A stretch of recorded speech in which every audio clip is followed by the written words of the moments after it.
ndeko na ngai okoki kobina okoki kosepela mais soki yoso mashi aza na bomoi na yo te ezali te pamba parce que le salaire du péché c'est la mort.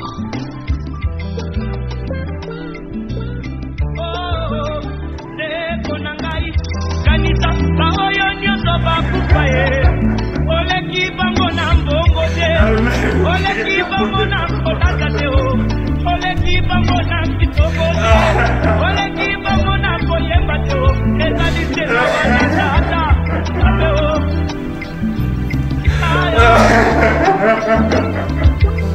sokiriwa ekumba bandeko baba na tikelingai te ya kufa te baba na bana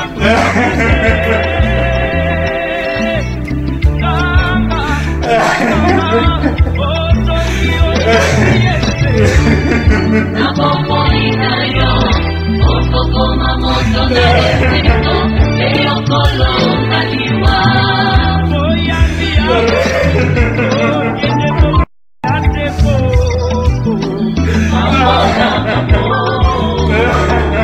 mombali alibala e mamola babo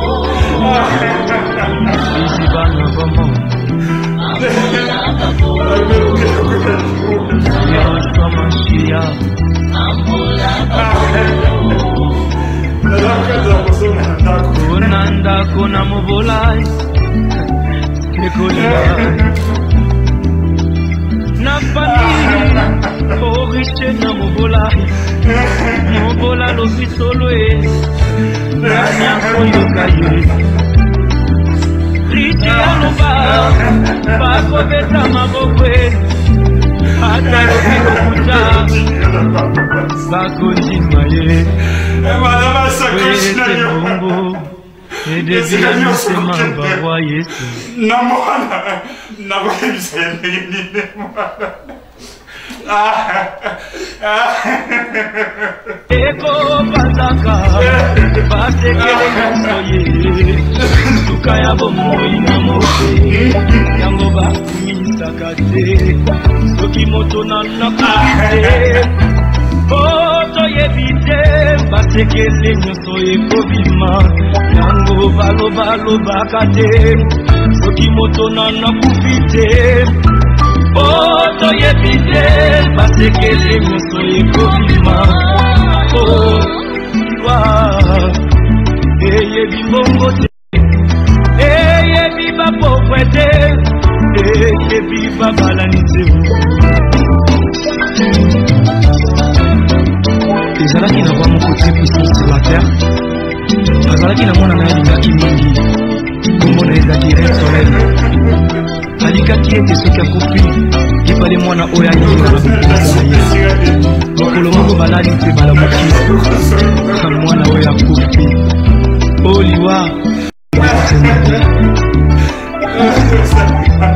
tokiliwa ebaki mbongwe tebawa bakufaka te barise bakufaka te tebakonzi bakufaka te tokiliwa ebaki mbongwe tebaba nanga kufaki te mama nanga yakufaki te eyaya nanga yakufaki te yaya olive yaya eyebi mbongo te eyebi konseye te eyebi kolibisa te eyebi elaka te eyebi semabe eyebi semabe sokiliwa ebaki minuke nde soda bakufaka ntekolo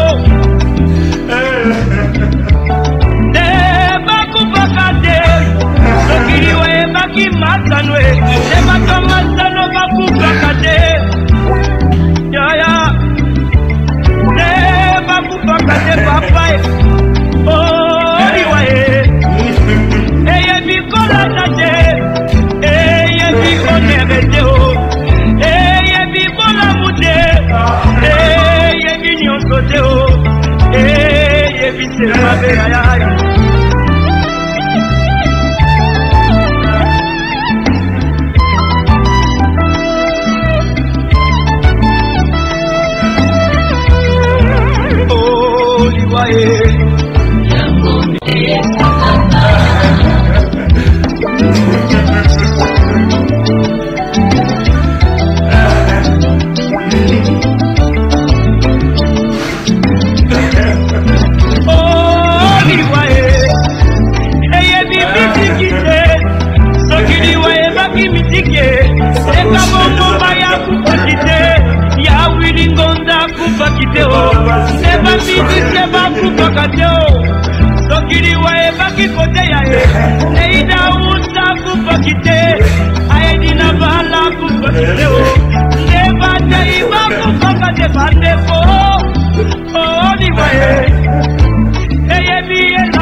Parce que le salaire du péché, c'est la mort.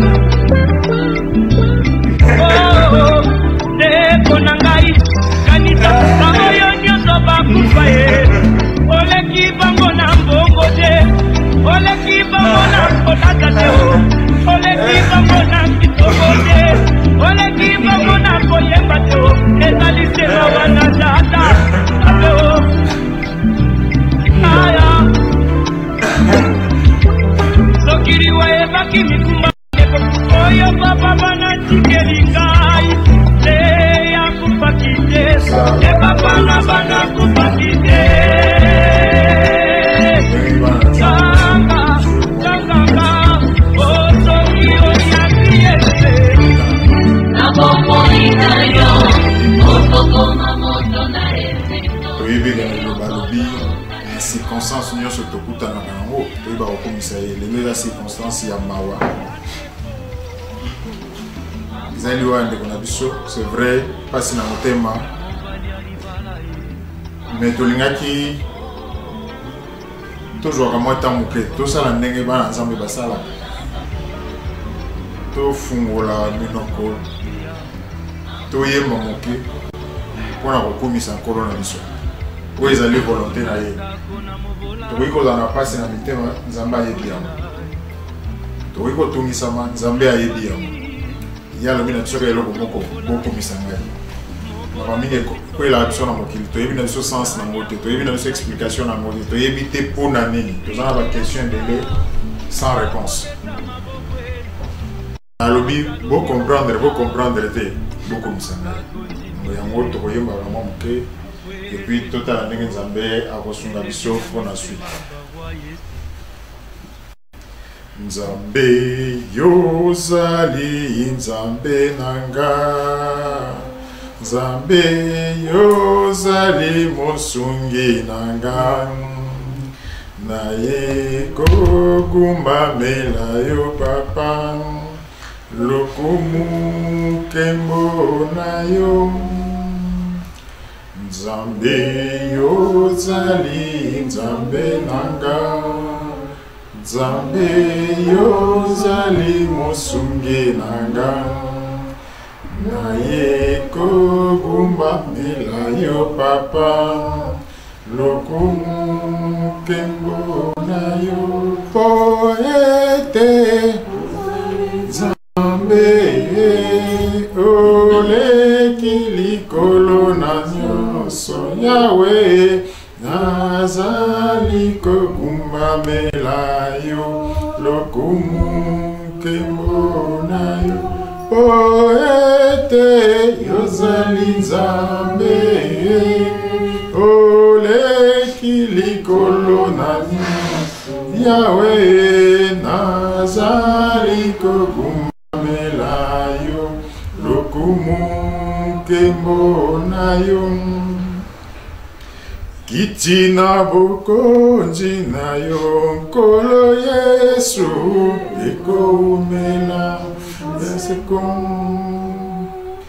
Kitina bokonzi na yo Emmanuel ekomela sekon. Poete yozali Nzambe ole kilikolo na nyonso Yahweh nazali kogumamela yo lokumu nkembo na yo.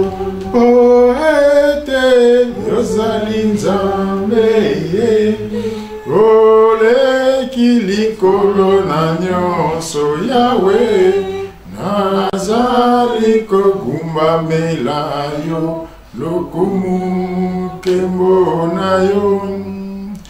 Délivrance ute pai na yo Emmanuel ekomela sekon. Kitina bokonzi na yo nkolo Yesu ekomela sekon. Poete yozali Nzambe kilikolo na nyonso Yahweh nazali kogumamela yo lokumu nkembo na yo. Poete yozali Nzambe ole kilikolo na nyonso Yahweh nazali kogumamela yo lokumu. Toza na confiance na ye azali na biso akozala na biso yango tolingi mpenza ke ntango nyonso tokozala moko na moko azala na attitude wana komizongisa na présence ya Nzambe kocontemple monene ya Nzambe Nzambe oyo atikaka biso te peu importe situation ezala oyo ekomeli biso tour na biso mais ezala mpe biso moko mokolo tokolonga na se ya mokili oyo Nzambe wana akotika biso te. Yesu neko na bolingo yo linginga mingi yo kufela kinga otalisinga njela yemba aleluya. Yesu Masia, Alleluia na Yesu,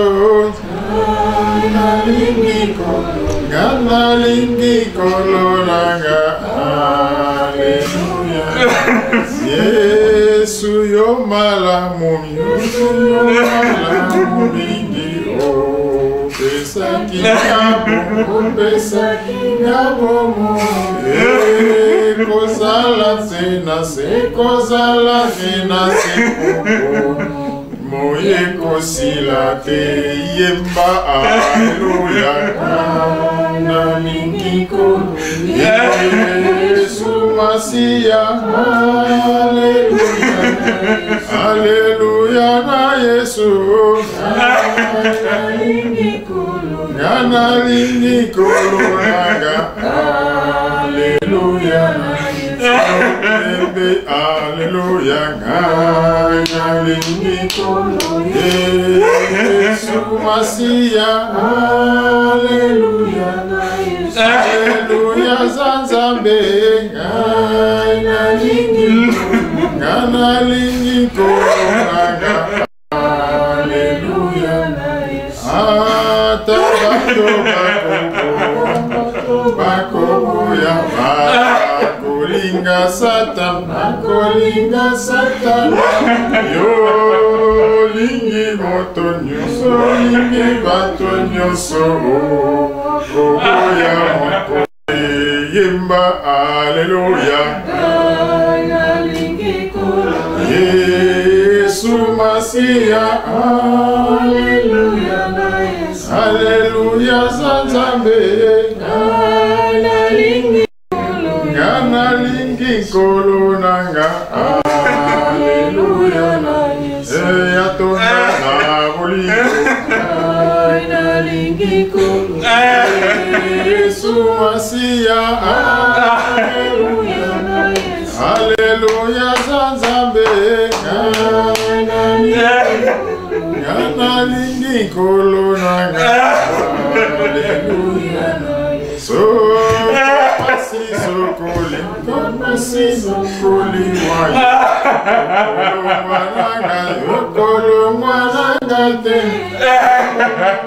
Sopaki magyo Sopaki Indengana Zabomo Alleluia Yesu Masia Alleluia Zanzambe Nalingi Tatananga Alleluia Atonda na bolingo Yesu Masia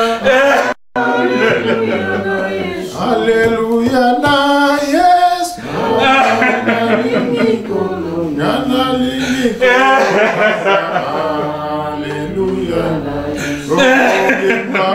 Alleluia Alleluia Masia Alleluia Alleluia Zanzambe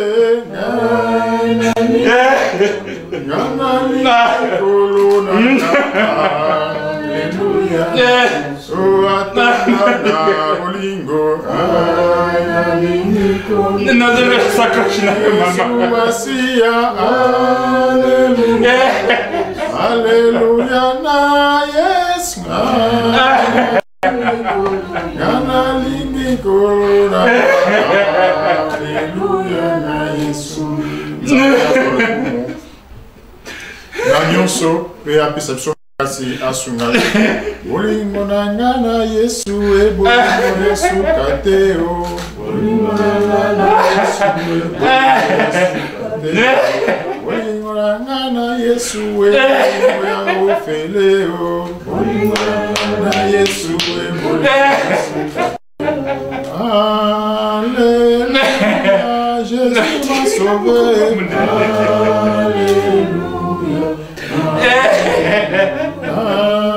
Alléluia Jésus roi des rois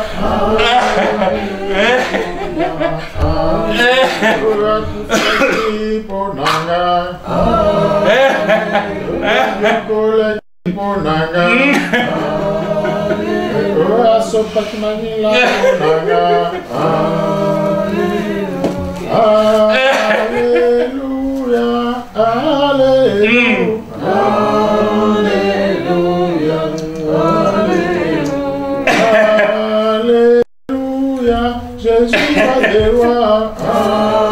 Alléluia, alléluia. Bolingo na ngana Yesu, bolingo Yesu kateo. Bolingo na Yesu, bolingo Yesu. Bolingo na ngana Yesu, yamakila e. Bolingo na ngana Yesu, bolingo Yesu kateo. Bolingo na ngana Yesu, bolingo ya ofeleo. Bolingo na ngana Yesu, bolingo Yesu kateo. Akufaki ponanga. Babaki ponanga. Nyokwa maki ponanga. Alléluia, Jésus m'a sauvé. Alléluia, alléluia, alléluia, Jésus roi des rois. Alléluia, alléluia, Bafinga qui est ponanga. Banyokola ke ponanga. Akufaki ponanga. Alléluia, alléluia, alléluia, alléluia,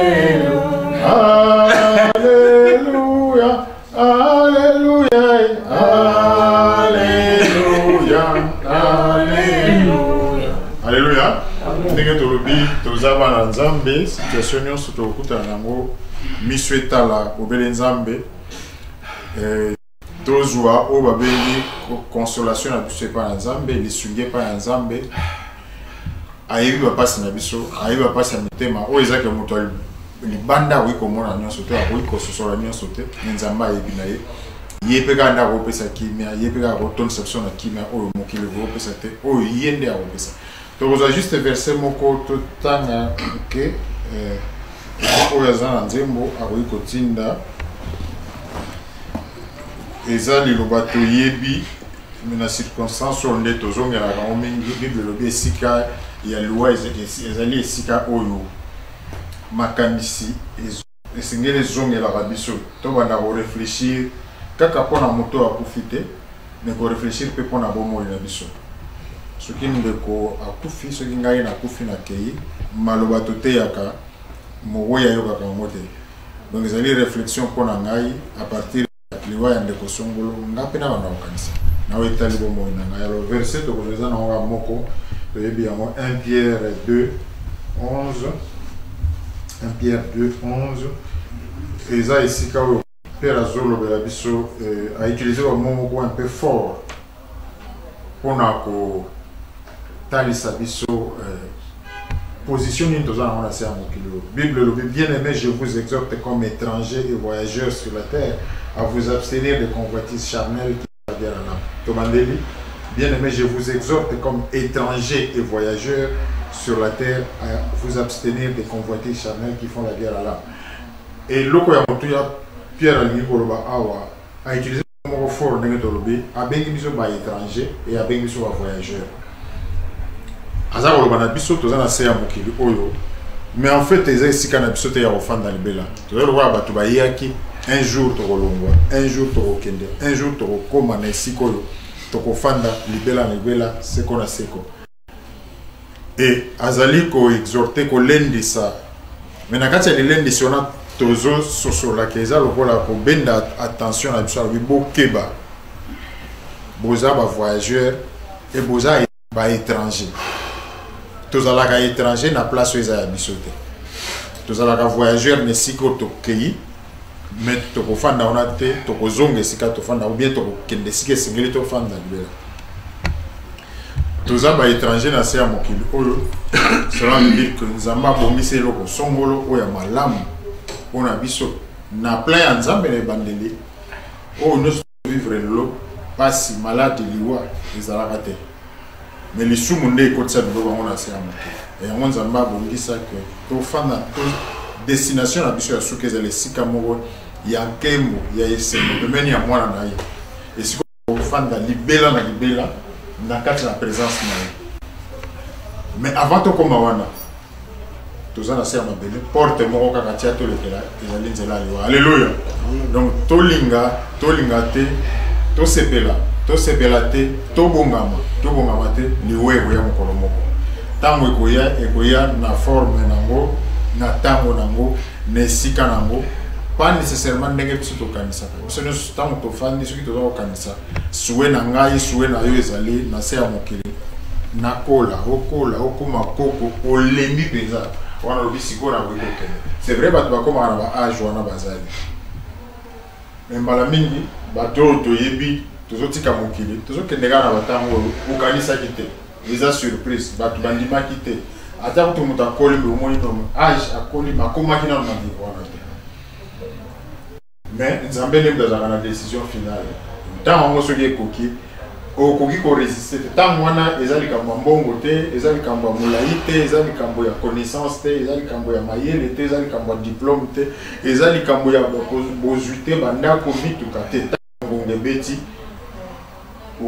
okokende okei esika wana nzambe atia lokola niveau moko boye atiki biso na mokili moto na moto aza na situation sociale na ye moto na moto aza na niveau na ye moto aza professeur à l'université moto aza moto ya bilanga problème eza te moto aza président ya république moto aza sentinelle problème eza te nzambe atia niveau moko moto aza pape moto aza simple mondimi problème eza te mais na niveau wana soki tokomi wana biso moto nyonso égalité ntango ekoki ozala nani babengona soki nzambe alobi ngoma na yo ekoki ok bible otalisa ezali lokola soki tozwi image ya lelo ezali lokola vraiment to fonctionner en courant mais courant yango eza pema ya bomoi oyo bouton nango pe source nango eza epa nzambe soki ngonga wana ekoki nzambe akati courant wana akati pema wana ata obundi ndenge nini yango ekosimba te nzoto na biso ekokola nango toza ba étranger toutaki na mabele tokozonga na mabele nzoto nde ekozonga na mabele molimo nde yango tokende na jugement epai ya nzambe. Donc, occasion ya ndenge oyo ezali kopermettre biso tokanisa susu na kati ya bomoi na biso. Pourquoi? Parce que à force de vivre na se ya mokili oyo ndenge tomesani na se ya mokili oyo tomesani na biloko tomesani na bafamille tomesani na bakamarade tomesani na bozwi tomesani tokomaka na ntango moko tobosani ke toza baétranger eza lokwa étranger moko akoti na kati ya avion abosani ke fo akita akomisi avion lokola ndako na ye akomisi bato lokola ndako na ye akomi kovivre azoyiba te ke ekokóma na moka moko il faut akóma na destination.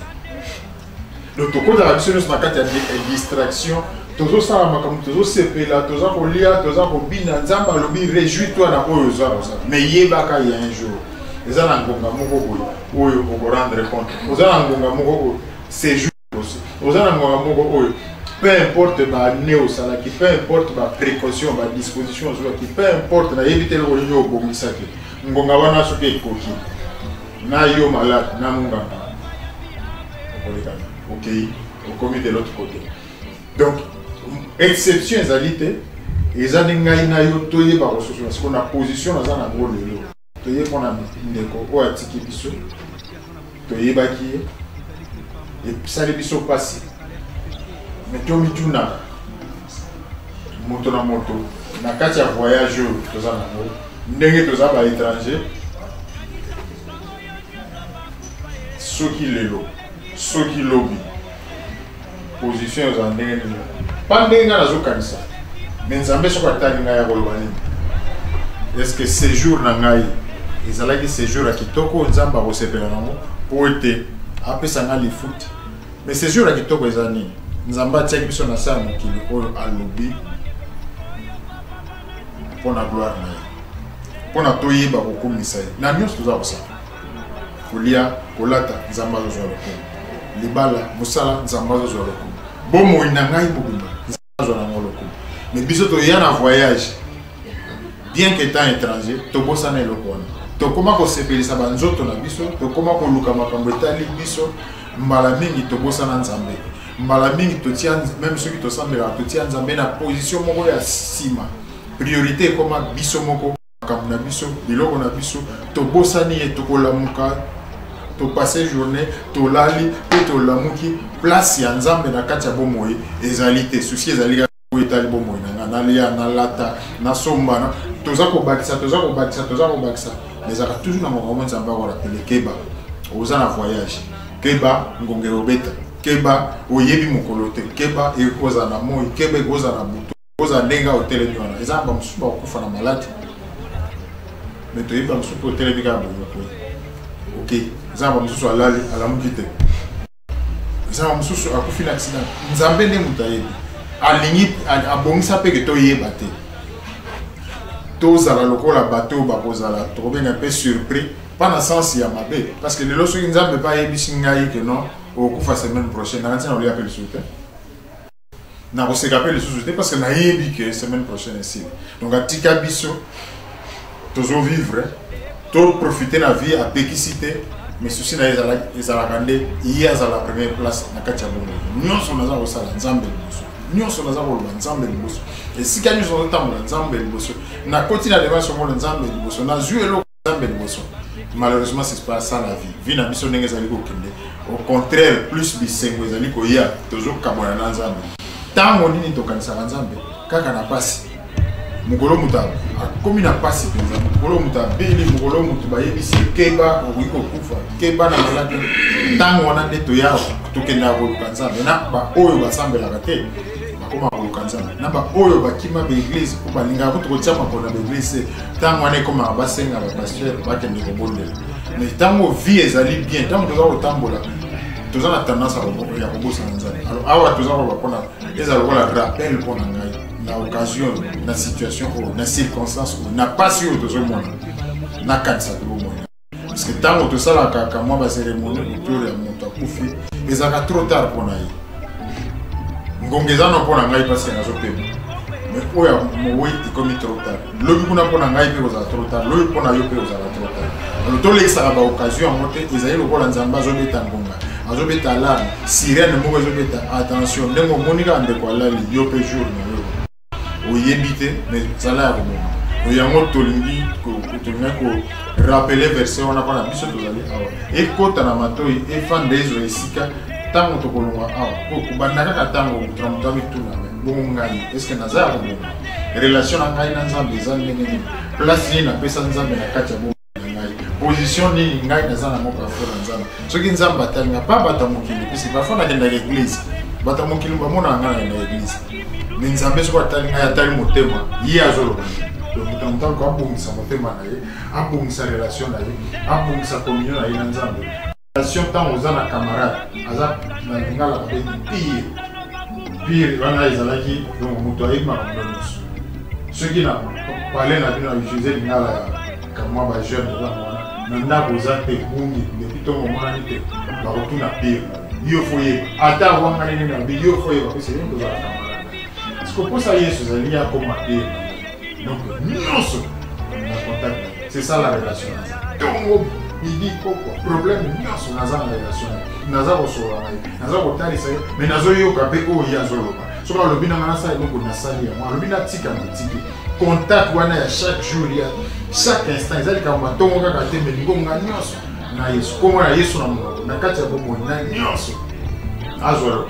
Ils ont azana kosa na biso ne muto la otika ye parce que mboko ya voyage to yaki tozana biso be étranger mais to sepeli trop na makambo to kuta na ngo to bosa ne to zera raté passer comme pour la truc tende ko kanza alléluia amono yo banenge do des ali ko na biso moko na moko azwa par na ye tango to ko na awa e baksater lo songo ce que nzamba permettre ki to ya awa sika ngeko lo bana ngai ka musongolo oyo ko sunga bomo.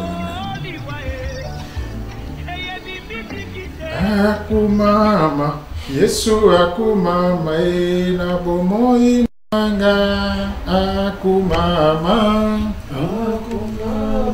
Yesu akumama na bomoi nanga. Akumama, Yesu akumama na bomoi nanga. Akumama, Yesu akumama na bomoi nanga. Akumama, azwa lokumu, Yesu azwa lokumu na bomoi nanga. Azwa lokumu, Yesu azwa lokumu na bomoi nanga. Azwa lokumu, Yesu azwa lokumu na libota nanga. Azwa lokumu, Yesu azwa lokumu na libota nanga. Azwa lokumu, akozonga, Yesu akozonga na mokili oyo. Akozonga, Yesu akozonga na mokili oyo. Akozonga, Yesu akozonga na mokili oyo. Akozonga, Yesu akozonga na mokili oyo. Akozonga, asifiwe, Bwana asifiwe na maisha yangu. Asifiwe, Bwana asifiwe na maisha yangu. Asifiwe. Milele Mungu wa baraka ni Yesu. Milele Mungu wa baraka ni Yesu. Milele Mungu wa baraka ni Yesu. Mungu wa baraka ni Yesu. Milele Mungu wa mapendo ni Yesu. Milele Mungu wa mapendo ni Yesu. Amilele wa milele Mungu wa uzima ni Yesu. Amilele wa milele Mungu wa uzima ni Yesu. Amilele wa milele Mungu wa mapendo ni Yesu. Amilele wa milele Mungu wa mapendo ni Yesu. Nakotikate Yesu akonanga bana bomwa. Nakotikate Yesu akonanga bana bomwa. Nakolendake Yesu alinganga bana bomwa. Nakotikate Yesu akonanga bana bomwa. Nakotikate Yesu alinganga bana bomwa. Nakotikate Yesu akonanga bana bomwa. Nakolembate Yesu alinganga bana bomwana. Nakolembate Yesu alinganga bana bomwana. Ni Yesu we. Ni Yesu we. Ni Yesu we. Ni Yesu. Mungu wa mapendo ni Yesu. Ni Yesu. Mungu wa uzima ni Yesu.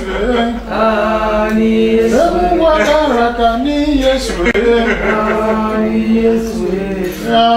Ni Yesu. Ni Yesu. Mungu wa milele ni Yesu. Mungu wa mapendo ni Yesu. Mungu wa baraka ni Yesu.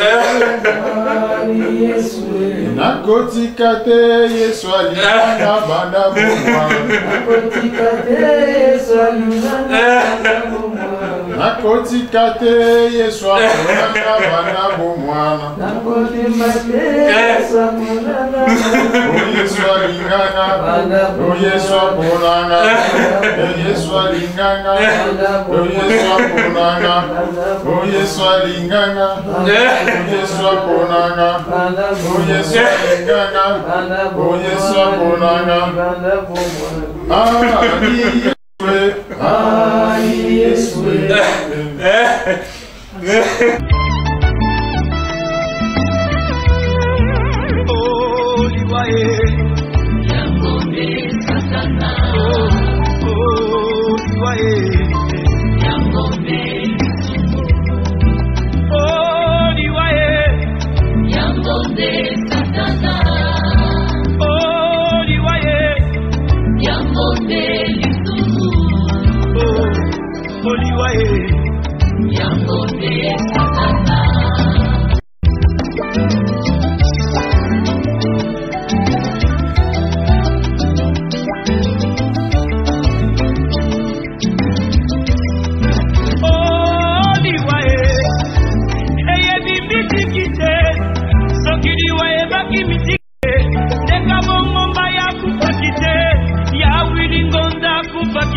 Parce que le salaire du péché, c'est la mort.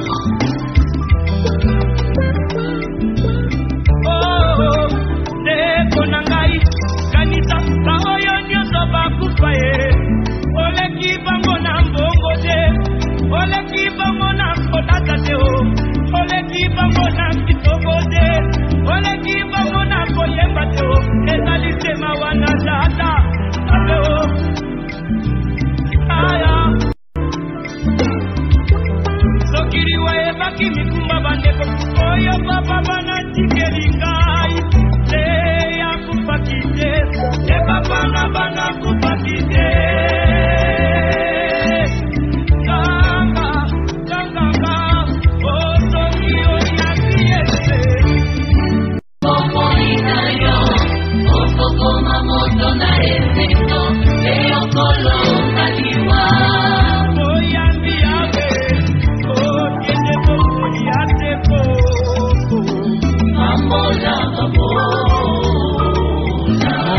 libala Amola babo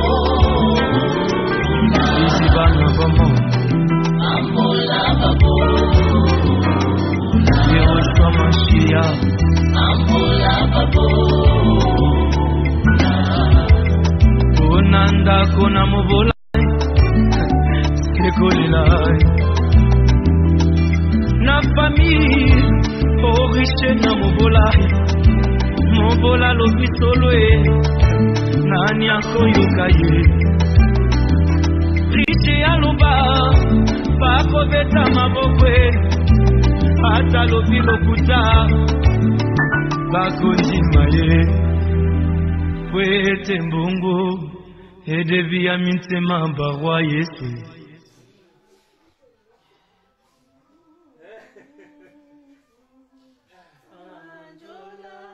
Eko bazaka Basekele nyonso ye Suka ya bomoi Otwe Yango bakumisa kate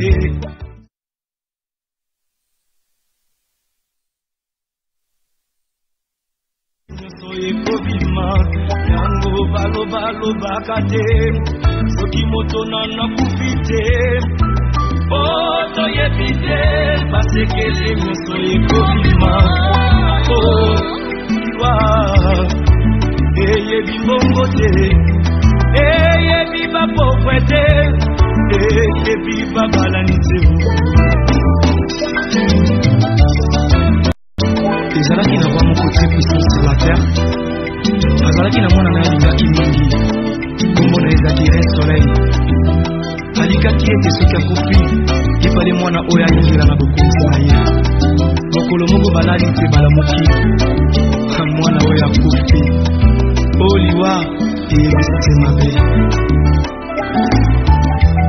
Tokiliwa ebaki pongwe Seba wapa kupakate Bagi seba kupakate Seba kondi bakupakate Tokiliwa ebaki pongwe Seba pananga kupakite Mama nanga ya kupakite Neya ya nanga ya kupakite Aya Oliveya Eye bibongo te Eye bikonseye te Eye bikolibisa te Eye bitelaka te Eye bitemabe Eye bitemabe Sokiliwa ebaki minduke Neba soda bakupaka tekolo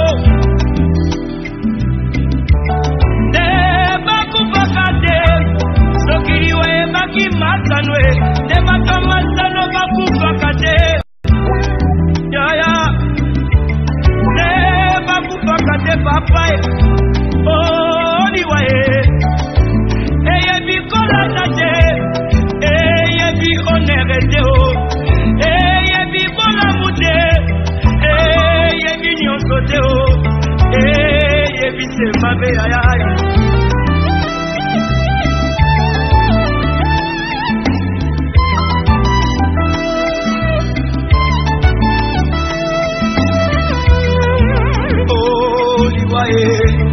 Yangombe Satana Yangombe Yangombe Satana Yangombe Lisumu Yangombe Satana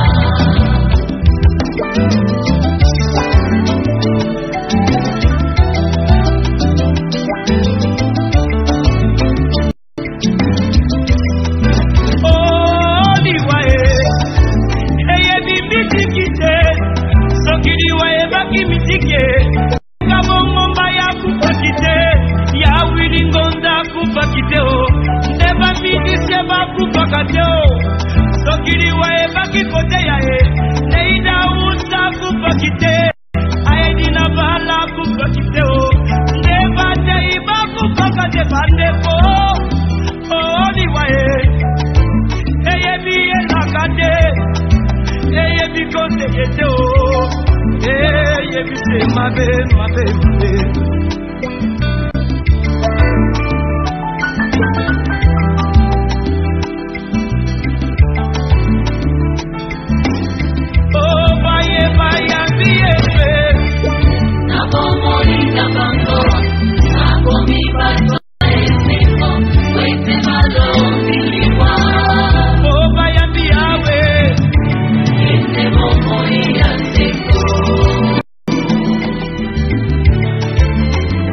ndeko na ngai okoki kobina okoki kosepela me soki yoso mashi aza na bomoi na yo te ezali te pamba parce que le salaire du péché c'est la mort.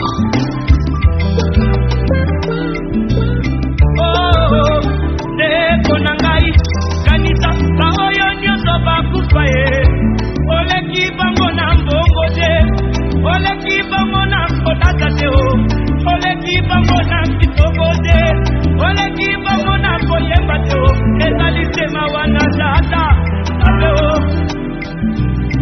aya sokili wayebaki mikumba bandeko oyo papa banatikeli ngai te yakufaki te te papa na bana kupaki te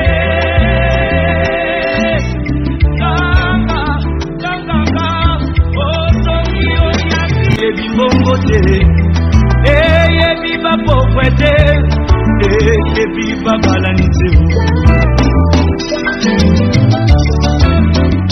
ezalaki na bwa moko te puissance sur la terre azalaki na mwana na ye alingaki mingi kombo na ezalaki rein soleil alikaki ete soki akufi epale mwana oyo alingela na bokonzi na ye mokolo moko balali mpe balamuki mwana oyo akufi oliwa eyebisa te mabe sokili wayebaki mbongwe te bawa bakufaka te barise bakufaka te te bakonzi bakufaka te sokili wayebaki mbongwe te papa nakufaki te mama na ngai akufaki te te yaya 28. It says, and God went off to create the man in his image. In God's image he created him, male and female, he created them. For the God blessed them, and God said to them, be fruitful, become many, fill the earth, and subdue it, and have in subjection the fish of the sea, the flying creatures of the heavens, and every living creature that is moving on the earth. So here's God creating the first humans, perfect in mind and body, puts them in an earthly paradise, gives them meaningful, satisfying work to do, that job of extending and carrying the earth wide, and to look after and care for living creatures they wouldn't count on. So Adam and Eve were instructed also to have children, to populate this beautiful planet. And one of the most and Adam and Eve's happiness and their future depended on how they would use that gift. They were reminded of that there by a particular tree in the garden of Genesis 2. Genesis 2, 15 to 17 onwards. Genesis 2, 15 to 17. Jehovah God took the man and set him in the garden of Eden to cultivate it, to take care of it. Jehovah also gave this command to the man: of every tree of the garden you may eat to satisfaction, but as for the tree of the knowledge of good and bad, you must not eat from it, or the day you eat from it, you will certainly die. So humans were designed to use their free will in order to recognize God's rulership and respect the Creator's right to decide what is good and bad. And that divine right was represented with all first humans by that prohibited tree. They would die only if they disrespected and disobeyed God's instructions. On the other hand, if they obeyed, if they respected God's authority, they had the prospect of living forever. Sadly, under the influence of a rebellious spirit, the creature we call Satan, and lacking appreciation for God's kindness and leadership, Adam and Eve disobeyed. With what result? Genesis 3:19. In the sweat of your face you will eat bread until you return to the ground, for out of it you are taken, for dust you are, and to dust you will return. So the result was death, the penalty. They return to the dust, they return to non-existence. These are the four steps recorded in the scriptures. And that rebellion started a chain reaction, which means that all humans born from Adam and Eve have inherited the fatal condition, imperfection, referred to in the scriptures as sin, which has a 100% mortality rate. The Apostle Paul describes the situation very clearly in Romans chapter 5, verse 12. Romans 5, verse 12. That is why, just as through one man, sin entered into the world, and death through sin, so that death spread to all men, because they all sinned. So here Paul is making a process that makes us all slaves to sin, death, sin, blood. This is a call of the church. We all prepare to sin and fall from man. Now, Arnell understood these facts, but she also knew the answer to the next logical question. Where are the dead? What happens when we die? There's much confusion in the subject. Some teach the soul is immortal. Some even say the person continues living on the earth. Some believe that the dead can living, or that God punishes the wicked and hardly dead. Such ideas do not count in the same scriptures. In fact, the teachings in God's word is in total contrast to what's generally understood. For example, Ecclesiastes chapter 9 verse 5.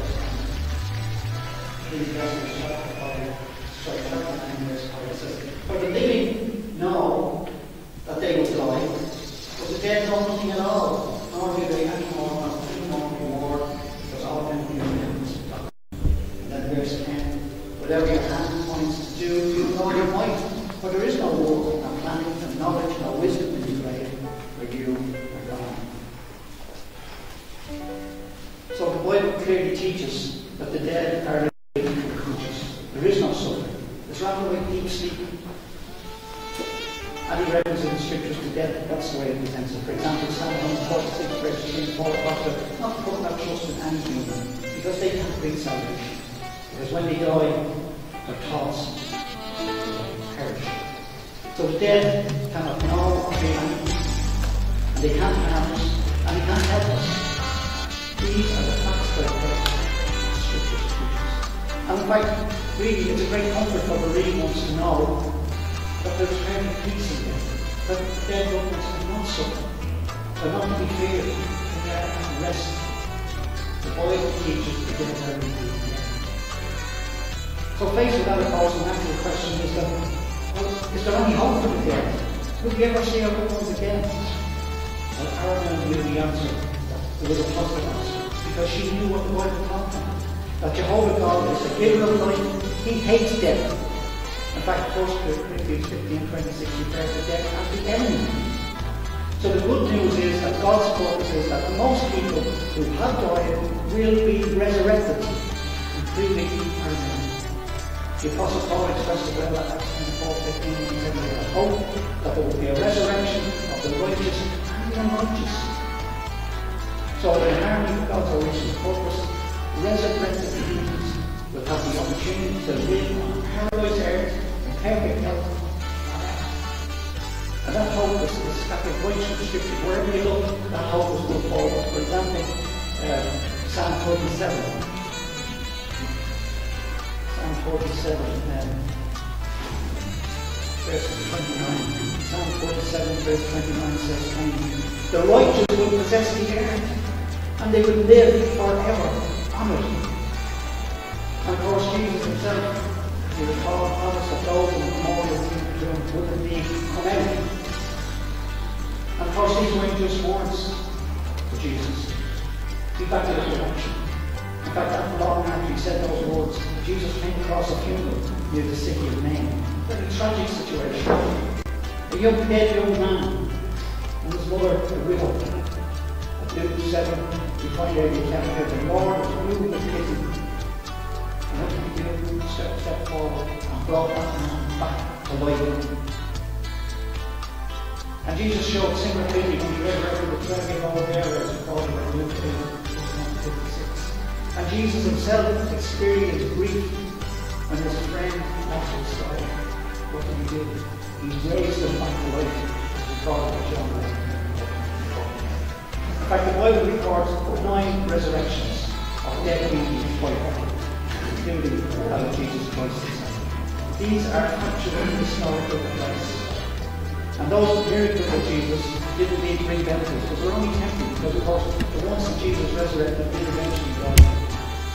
However, what Jesus did is convincing proof that with God's power, the dead can live again. And he showed on a small scale what would take place everywhere under the kingdom of God. This was Arnold's core belief, and she would encourage him. And in fact, that hope has enabled Christians to face death without fear and with hearts full of hope. By these and many other scriptures, Arnold was convinced that the dead will live again. 1 Corinthians 15 really shows us the vital process that makes it possible. 1 Corinthians 15. Looking there at verses 20. 1 Corinthians 15, verse 20. But now Christ has been raised from the dead, the first fruits of those who have fallen asleep in death. For since death came through a man, the resurrection of the dead also comes through a man. For just as in Adam all are dying, so also in the Christ all will be made alive. So those first fruits that spoken of there, the first part of the harvest that faith produced with the prophets of God. And Jesus is the first, the forerunner, the proof of the eventual general resurrection. Some to a heavenly life in the heavens. But the majority, what's been offered is a life and a restored paradise earth. And Christians are totally confident that that is our future. Because we know the personality of the true God, the creator, the sovereign of the universe, whose name is Jehovah. He's almighty in power. And he will use that power to restore our wealth and countless dead ones to life. In fact, that our Heavenly Father yearns to do that. He yearns to unite everyone who have been separated from him. And when we see his love and his self-sacrificing love, the ransom of Christ Jesus, that's the meaning of which so certainly, we mentioned at the beginning, why our presence here is doing much good, we're helping with the reason, giving support. And the Bible also tells us how we can actually benefit ourselves by being here as mourners. Looking there at Ecclesiastes chapter 7, verse 2. Ecclesiastes 7, verse 2 says, better to go to the house of mourning than to the house of feasting. Or that is the end of every man, and the living should take it. So it's telling us here that it's better to go to a funeral than to a party. How does that be? Well, Solomon wasn't more than but he was urging us to think clearly about the whole subject of life.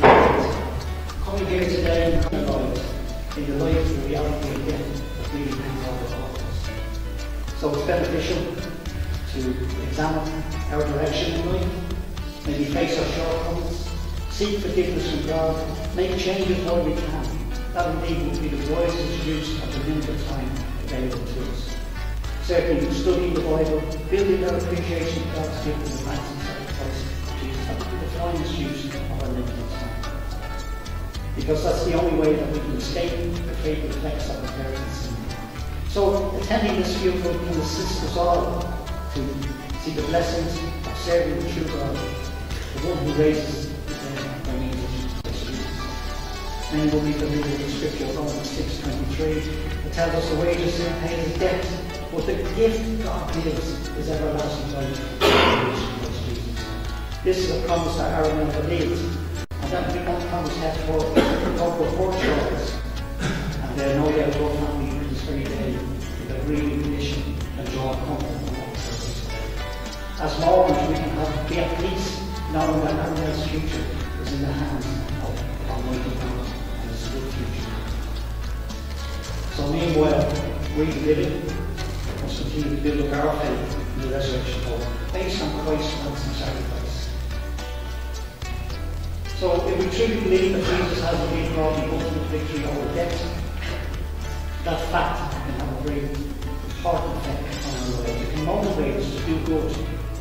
And even when we're faced with discouragement, we won't allow anything to stop us trying to do God's work.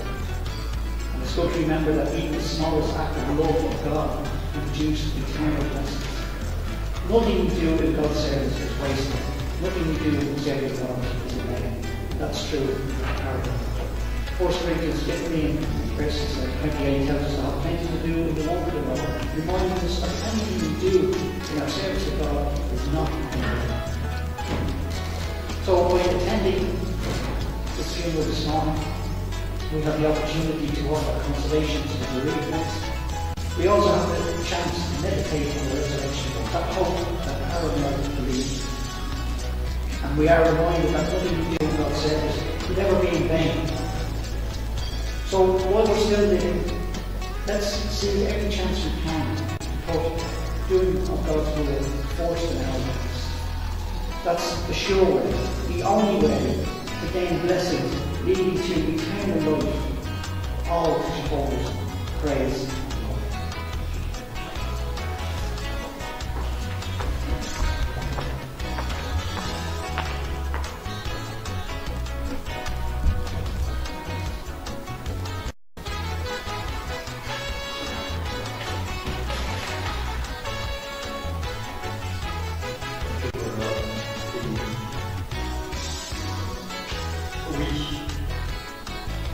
L'enterrement nous rappelle que la vie est brève et incertaine. La réalité de la mort nous fait réfléchir à la façon dont nous utilisons notre vie. Et le discours nous a montré quelle est notre espérance. Après l'enterrement, il y a un réfléchissement qui a été prévu par la famille Mongo. Donc, à 164 000 par ordre dans l'ordre chronologique. Et après la prière, on va suivre le cercueil jusqu'à quel point on va l'enterrer. Et nous voulons à présent remercier Jéhovah pour nous avoir donné l'espérance de la résurrection. Nous vous invitons, si vous pouvez, se mettre debout pour chanter ensemble.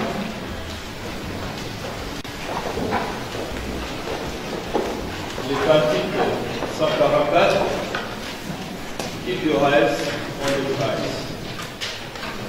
Cantique est tiré de Corinthiens chapitre 4, verset 18.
présente pour faire la prière.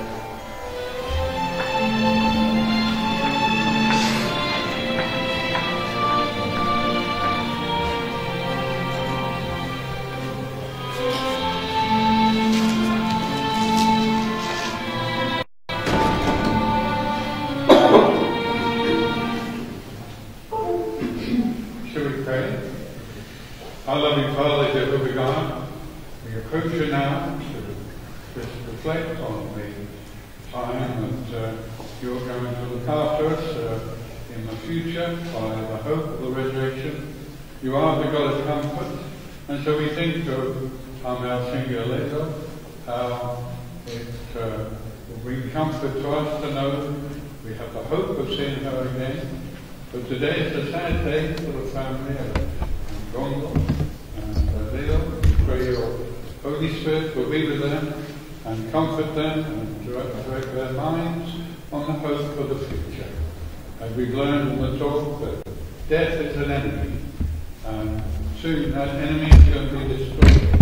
We're going with Jesus saying that he will resurrect us to life again in his new world under his kingdom arrangements. So this hope that our men have, we also have, and we pray that the comfort you give to us will help us to continue with this day and in the future so that we can welcome her back from the dead. So be with the family in Gongo and those who are associated in the family, and we think of them, and we know that we just reflect on what the good things she did and the comfort she brought to us and the way she associated with you. We know that your hand isn't short in helping her. So she's sleeping, she's resting, she's not suffering, but we want to see her again. We need to keep serving you, stay faithful, so that we can enjoy the life forever in the new world. So be with us all, be with the family, and we leave this day in your care and keeping, and ask the Holy Spirit to direct the guide. And we do ask this prayer through our ransomer, Jesus Christ, who gave his life on behalf of us all. So we present this prayer to you, and we do so in Jesus Christ's name. Amen.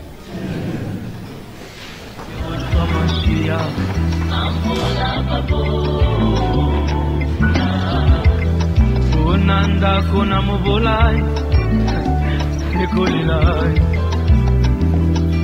na famille oriche na mobolai mobola lobi solo nani akoyoka ye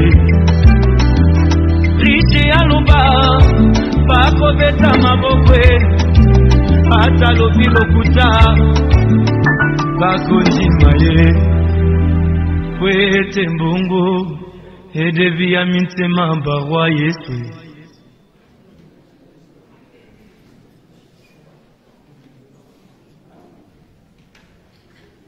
Eko bazaka basekele nyonso ye suka ya bomoi na motwe yango bakumisaka te soki moto na kufite Oto yebite basekele nyonso ekobima yango baloba kate soki moto na kufite Oto yebite basekele nyonso ekobima wa yebi bongo te yebi bapokwe te yebi babalani te ezalaki na roi moko très puissant sur la terre azalaki na mwana na ye alingaki mingi kombo na ezalaki Rein Soleil alikaki ete soki akufi epale mwana oyo ayingira na bokonzi na ye mokolo moko balali mpe balamuki mwana oyo akufi oliwa eyebisi te mabe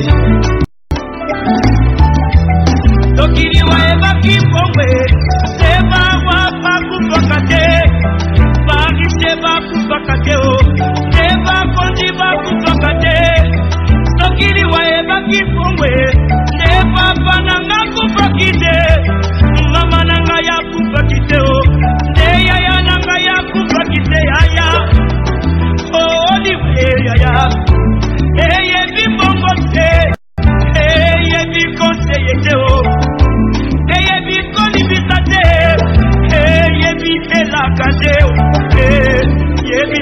mabe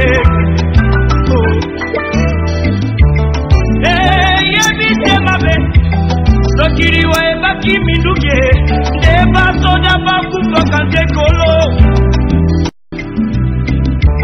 nde bakufaka te sokiri wa ebaki masanwe nde bato masano bakufaka te yaya nde bakufaka te papaye oliwaye eyebi kolata te eyebi onere te o eyebi bolamu te eyebi nyonso te o eyebi se mabe yayayi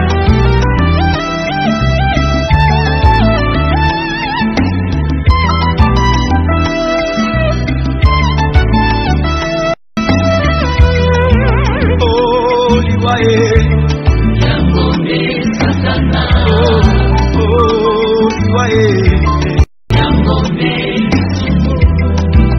oliwaye yangombe satana oliwaye yangombe lisumu yangombe satana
na famille oriche na mobola mobola lokitolo nani bandeko naliki kopesa mwa correction moke ndenge tomonani awa wa boye bapesaki adresse mpona kokutana mpona rafraîchissement mais adresse wana eza esika moko tokoka te toza na chance mingi pasteur Luki église ya la grâce bapesi biso esika église ya la grâce ya pasteur Luki po tosilisi awa toleka na église ya la grâce esika nde tokozwa mwa réfléchissement avant tokabwana bapesi biso yango mpona 1 heure du temps parce que na nsima baza na milulu na bango donc vraiment oyo ayebi nzela te tolanda na biso nyonso tokende l'église ya la grâce tovanda wana bongo tozwa mwa réfléchissement merci tokosililoba suka tokopesa yango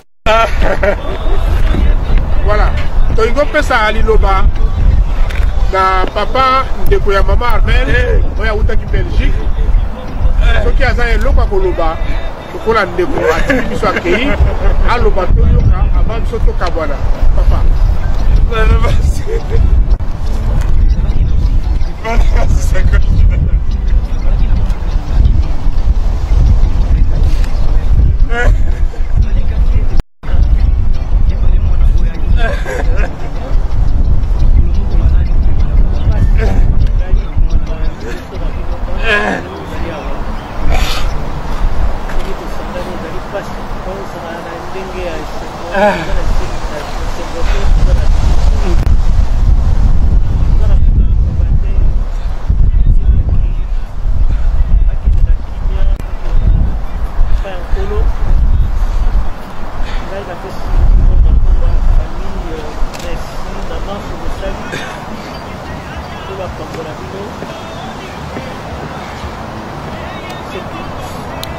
Merci. Merci papa. Merci bandeko. Donc tokutana la grâce kasikoyo bongo liloba suka tokopesa na kuna. Merci mingi, merci.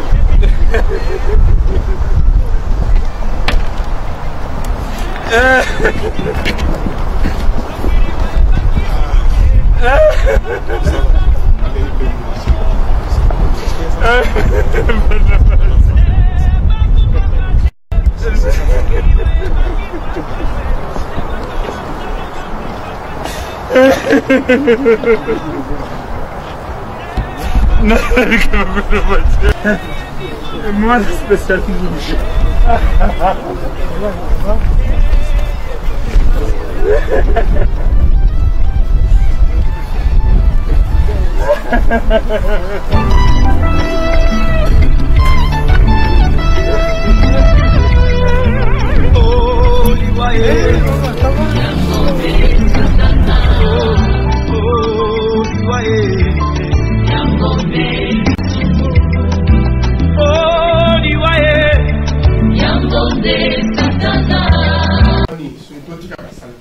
Amen.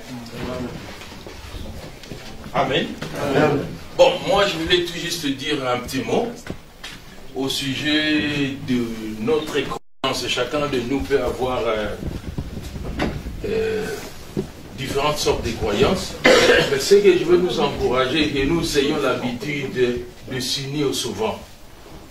Ensemble dans la communauté, ça fera du bien et ça nous aidera de sorte que si un de nous a des difficultés, un problème quelconque, dont l'autre a quand même la connaissance de la chose, pouvait l'aider facilement, au lieu d'attendre seulement que s'il y a un problème, on vient, on s'unit, ça rend peut-être les choses difficiles par rapport à si on réunissait déjà avant. Amen. Amen. Alors, donc, mettons nos croyances à part. Nous allons prier de sorte que laisser toutes choses entre les mains du Seigneur, que le Seigneur, qui est au-dessus de tout, puisse conduire la cérémonie et prendre soin aussi de la famille et surtout de notre bien-aimé. Prions. Seigneur grand Dieu, nous te rendons grâce pour la circonstance et nous te disons un grand merci parce que c'est toi qui es au-dessus de tout. Si tu permets quelque chose, tu es aussi le seul qui prend soin du reste.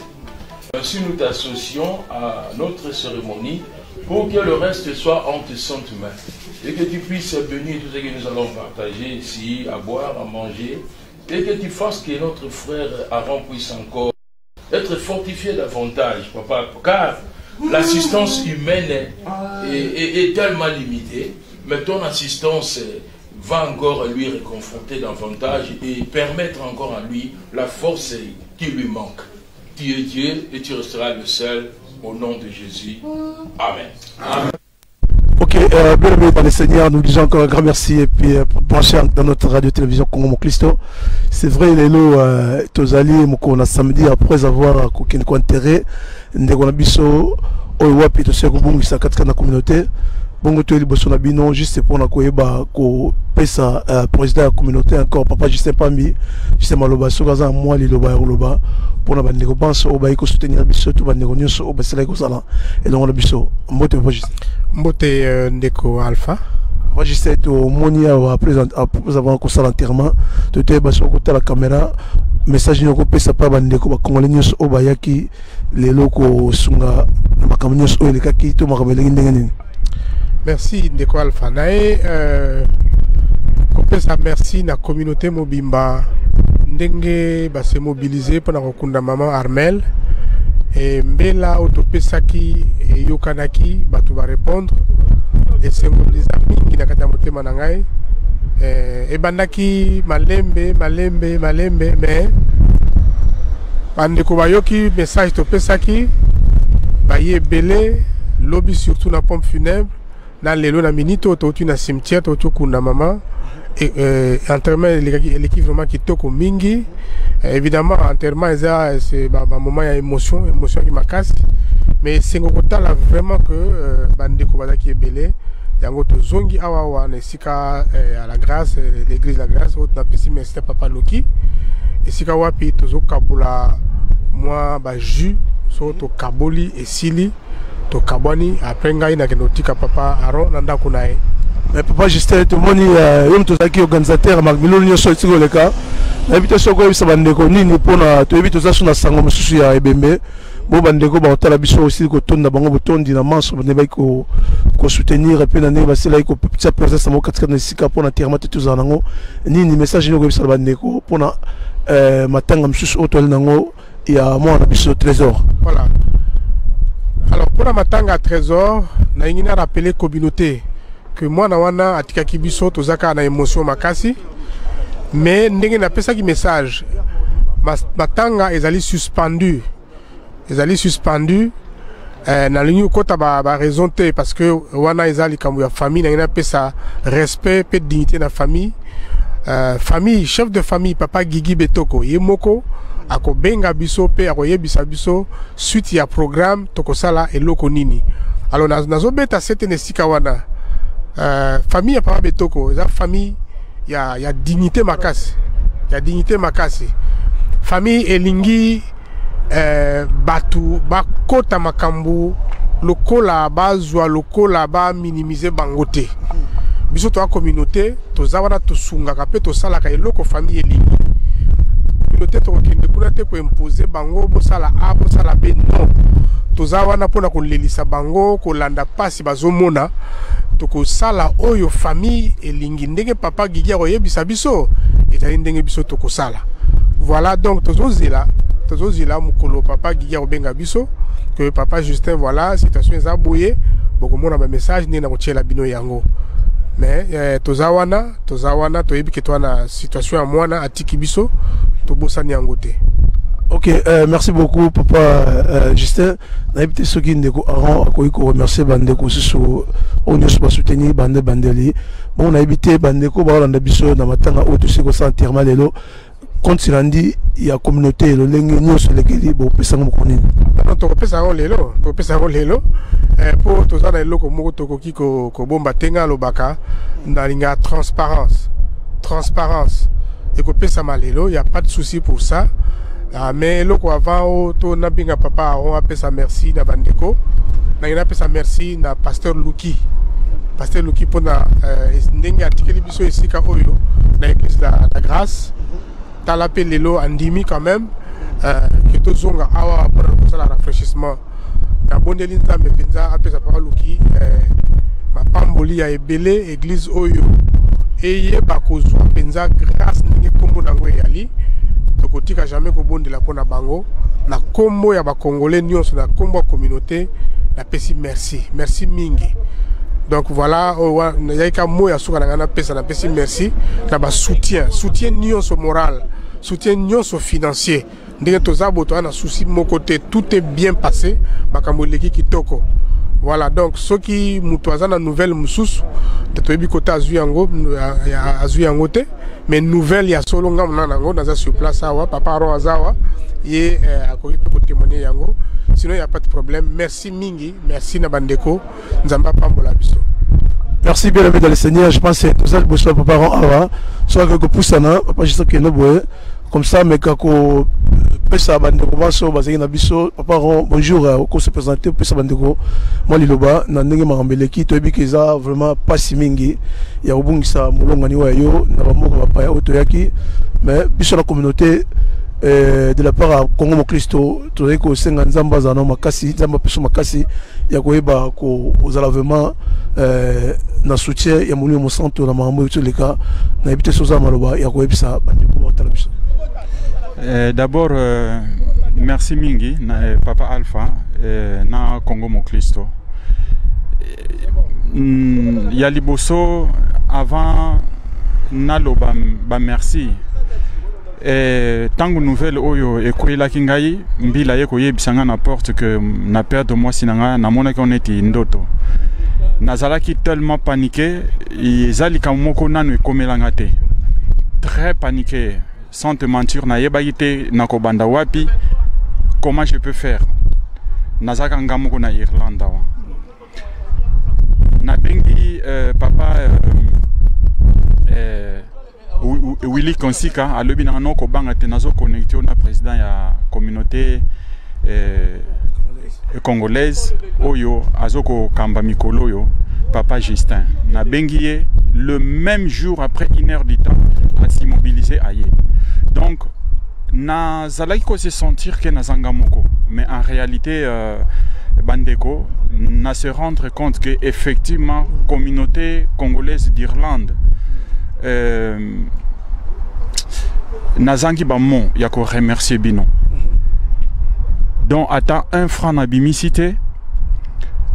Merci, merci. Banda le premier jour, moi sinanga Koufaki depuis le 20 mars 2019 au Tozanango. La communauté congolaise, ezala basi, ezala bamibali, ezala ba bana, baza toujours pembe na ngaiti mukolo ya lelo touti kokunda ndeko na biso. Et loko moko nazoye sabino atikelingai mwana aza na 15 ans, aza autiste. Mais mbela na beleli que mwana wana aza mwana nanga kakate, aza mwana ya communauté congolaise. Vraiment na sepeli mingi zana bato mususu baye na matango na tikala kokutana na bango te, mais na bolingo oya makila to sangisi nango na kati ya mboka na biso Congo. Tango to komi awa na mokili mo sika to komi déjà famille moko. Na minito na changer vraiment point de vue complètement na niveau ya communauté congolaise que to za vraiment ndenge mokonzi na biso ya leka za ekolobaki tata bomoko mama bomoko tozali vraiment bomoko. Donc Papa Alpha na équipe nyonso ya Congo Moklisto na sengi merci mingi na communauté congolaise, particulièrement na kotanga ba kombote, mais na kotanga Papa Justin et puis vice-président Brador. En tout cas merci mingi na Congo Moklisto, particulièrement Yomoko Papa Alpha, merci. Donc tout ça s'est passé gratuitement, vraiment na bolingo oyo yande konabiso oya utiko kende, vraiment merci. Merci beaucoup, que Dieu bénisse Nego. Merci beaucoup. Merci, merci. Merci bien aimé dans le Seigneur. Nakansi autre goro bisalamino zaki silmato pesabino matondo pel somote tika communauté ezala toujours elongo communauté ezala toujours ensemble to linga kolongwa 4-4 mabe to sala o ezabolamu communauté za ensemble to longwa 4-4 na ba désordre to longwa 4-4 na bulu yeke communauté tozala pomoko on est aquí Congo Moklisto TV en direct. Merci beaucoup Kidi. Tout le monde est vice-président, tout le monde est impressionnant, on est Mambeleki et maintenant on a tellement tué tout. Oui, ça va dérouler. D'accord, ça va dérouler, merci. D'accord, ça va dérouler, merci. Et puis, on a pour ça, toutes les armes là, la sœur la mère là, et on va saluer à toujours les gens. Ok, merci. Ok, ndeko mbote ya papa posté Costa. Mbote le PDG Alpha. Papa Pasteur, tout le monde après l'enterrement de mon abisso, tu dis juste ces choses en un mois, un dernier mois pour encourager les gens. Je sais que tu es au bas. Tu es pour assister à mon abisso avant, pour apprendre moi sinaï.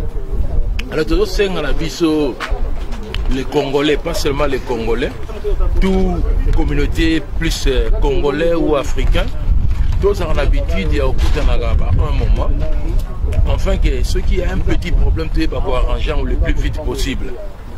Au lieu de tout seulement à ma place à Matanga, si problème est sali, or, le problème, c'est peut éviter en gros et se réaliser ce que tu as. Alors, Nasepeli, parce que tout le monde est bandego, Misusu, on va faire Misika, ensemble dans l'Iso, et que nous sommes les malam, et tout ce pays qui est en son abisso. Mbalasima, tu vas s'organiser sous plus que autre monde.